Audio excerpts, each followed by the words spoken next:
So the manga series Jujutsu Kaisen has taken a dramatic turn with the release of chapter 236. The showdown between the series' most powerful characters has concluded, and it wasn't what fans were expecting. The intense battle between Gojo, Satoru and Sukuna spanned 14 chapters, which is about 3 months. The fight was lengthy, but ended with the surprising twist of Sukuna seemingly defeating Gojo. After their prolonged battle, Gojo appeared to have won, but in a swift turn of events, Sukuna overpowered him. Sukuna's powerful attack against Gojo resulted in splitting Gojo's body in half, and he appeared to be dead.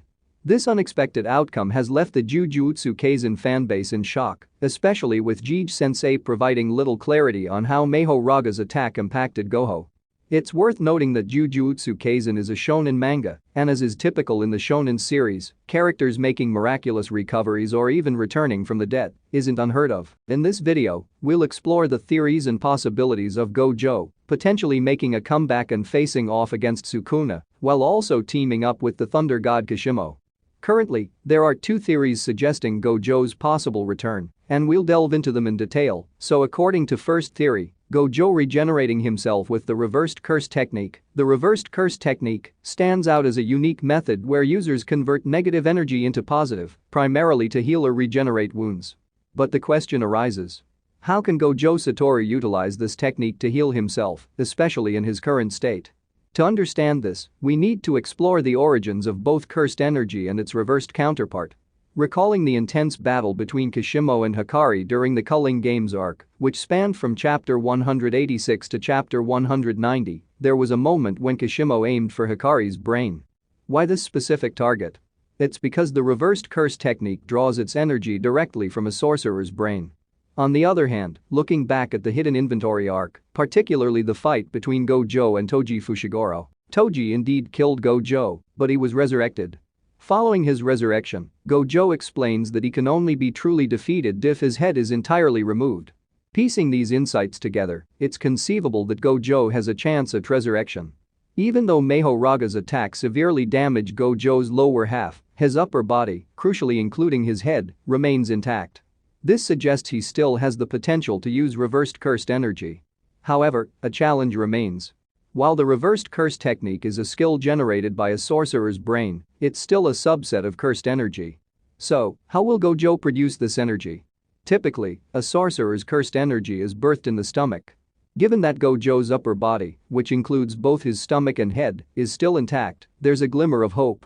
If Gojo maintains enough consciousness, he might be able to tap into his cursed energy and the reversed curse technique to heal himself and potentially assist Thunder God Kashimo in his fight against Sukuna. Or it might be another sorcerer who heals Gojo. Yes, I am talking about Shoko or Yuta, but question is for the use of RCT they still need Gojo body. This is quite difficult to reach Gojo body beside near Sukuna. So let's move on to second theory, which is Mei-Mei's conversation with Nanami and Gojo. Chapter 236 of the series unveils a conversation that might be the most significant in the entire manga. As the chapter opens, we witness Gojo with familiar faces like Nanami, Jito, Hibara, and others.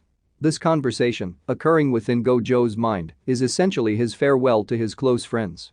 Nanami candidly shares that he can't fully support Gojo's actions and would feel sorrow over his death.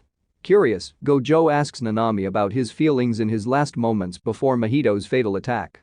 Nanami recalls a past conversation with Mei-Mei, who had said, "Move north if you want to look for yourself but from a different perspective."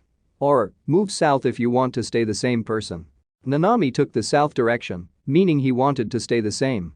There might be a chance that Gojo will choose north, and it might become a second awakening for him as he will look for himself, but from a different perspective.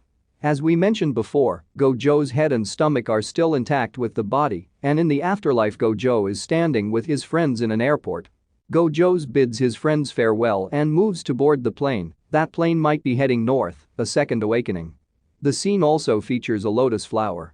Traditionally, a lotus represents spiritual rebirth, further suggesting Gojo's possible return. Based on Nanami's advice, Gojo faces a decision: to head south and accept his fate or move north, pushing his sorcery to new heights. With Nanami's choice of the south, it's plausible that Gojo will choose the north, marking his potential return and setting the stage for another showdown with Sukuna, with Kashimo by his side. There are two prevailing theories suggesting Gojo Satoru's potential resurrection. However, it's essential to approach these theories with a degree of skepticism, as they remain unconfirmed. Furthermore, based on Japanese manga popularity polls, Gojo Satoru stands out as the most beloved character in the Jujutsu Kaisen universe. His captivating blue eyes, reminiscent of an expansive sky, combined with his unparalleled strength, have earned him the title of the strongest. Eliminating such a pivotal character could adversely impact the manga's sales. Given Gojo's immense popularity, it seems unlikely for the creators to sideline him permanently. For now, all we can do is speculate about Gojo's fate and eagerly await the next chapters to see if he will indeed meet his end or if there's a twist in store. So that's it for today. What do you think about this theories? Share your thoughts about this in the comments section below. Anyways, when more information is out I will definitely update the video and let you guys know, so subscribe, leave a like, and with that said I will see you all in my next video.